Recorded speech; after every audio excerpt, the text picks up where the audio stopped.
நற்செய்தி வாசகம்.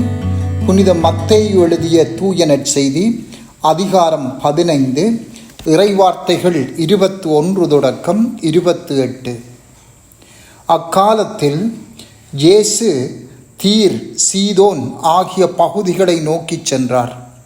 அவற்றின் எல்லை பகுதியில் வாழ்ந்து வந்த கனானிய பெண்ணொருவர் அவரிடம் வந்து, ஐயா, தாவீதின் மகனே, எனக்கு இரங்கும், என் மகள் பேய் பிடித்து கொடுமைக்குள்ளாகி இருக்கிறாள் என கதறினார். ஆனால் இயேசு அவரிடம் ஒரு வார்த்தை கூட மறுமொழியாக சொல்லவில்லை.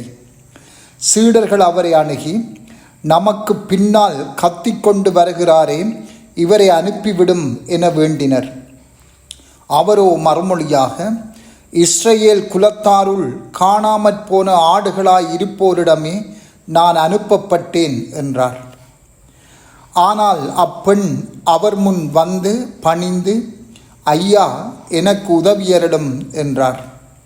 அவர் மறுமொழியாக, பிள்ளைகளுக்குரிய உணவை எடுத்து நாய்க்குட்டிகளுக்கு போடுவது முறையல்ல என்றார். உடனே அப்பெண், ஆமையா, ஆனாலும் தங்கள் உரிமையாளரின் மேசையில் இருந்து விழும் சிறு துண்டுகளை நாய்க்குட்டிகள் தின்னுமே என்றார். இயேசு மறுமொழியாக, அம்மா, உமது நம்பிக்கை பெரிது, நீர் விரும்பியவாறே உமக்கு நிகழட்டும் என்று அவரிடம் கூறினார். அந்நேரம் அவர் மகளின் பிணி நீங்கியது. சிந்தனை: தீர், சீதோன் பகுதிகள் பிற இனத்தவர் வாழும் பகுதிகளாகும். யூதர்கள் அல்லாதவர்கள் வாழுகின்ற பகுதிகளாகும்.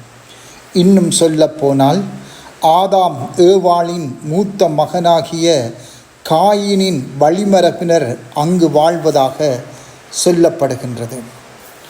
இப்படியான இந்த பகுதியில் இருந்தே கனானிய பெண்ணொருவர் ஆழ்ந்த நம்பிக்கையோடும் எதிர்நோக்கும் நிறைந்தவளாக பேய் பிடித்திருக்கின்ற தன்னுடைய மகளுக்காக மன்றாடிக்கொண்டு இயேசுவை பின்தொடர்ந்து வருகிறாள்.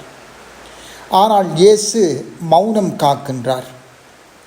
அந்த பெண்ணின் தொந்தரவை தாங்கிக் கொள்ள முடியாத சீடர்கள் கூட அந்த பெண்ணுக்காக இயேசுவிடம் பரிந்து பேசுகின்றார்கள். ஆனால் இயேசு கூறுகின்றார், என்னுடைய பணி இழந்து போன இஸ்ராயேல் மக்களுக்கானதே, அதாவது யூதர்களுக்கானதே என்கின்றார். ஆயினும் பின்பு இயேசு தமது பணியை விரிவாக்கி தன்னுடைய சீடர்களை பிற இனத்தவர் மத்தியில் அனுப்புவதையும் நாங்கள் பார்க்கின்றோம்.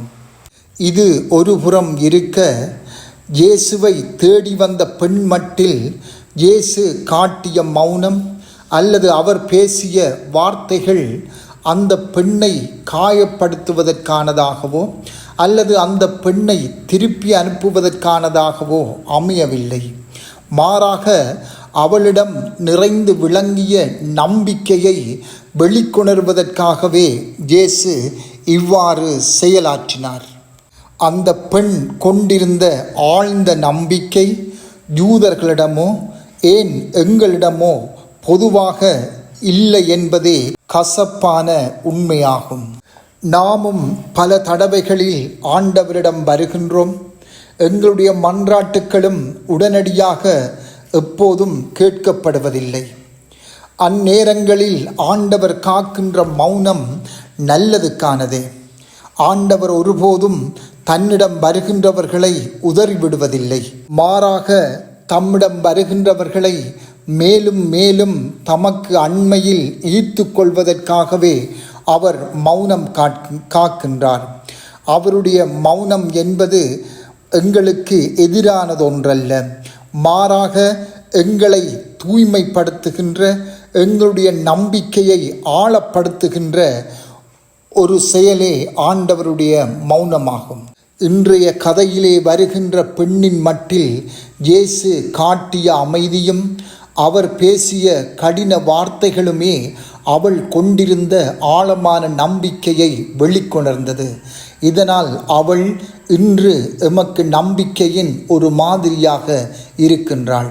எனவே நாங்களும் ஆண்டவரிடம் வருகின்ற போது உடனடியாக அவர் பதில் தருவார் என்று நாம் எதிர்பார்க்க கூடாது. அவருடைய மௌனம் ஏதோ ஒன்றை எங்களிடம் எதிர்பார்ப்பதாக நாம் உணர்ந்து கொள்ள வேண்டும். எமது நம்பிக்கை ஆளப்பட வேண்டும் என்பதை ஆண்டவர் எதிர்பார்க்கின்றார். அந்த ஆழமான நம்பிக்கை பகிரங்கமாக வெளிப்படுத்தப்பட வேண்டும் என்று ஆண்டவர் எதிர்பார்க்கின்றார் என்பதை நாங்கள் உணர்ந்து கொள்ள வேண்டும். செபம். ஆண்டவரே, நீரே எங்கள் ஆண்டவர், நீரே எங்கள் மெசியா, நீரே எங்கள் இறைமகன். எப்போதும் உம்மிலே நாங்கள் கொண்டிருக்கின்ற நம்பிக்கையை ஆழப்படுத்தவும் அதை வெளிப்படுத்தவும் அருள்தாரும். ஆமென்.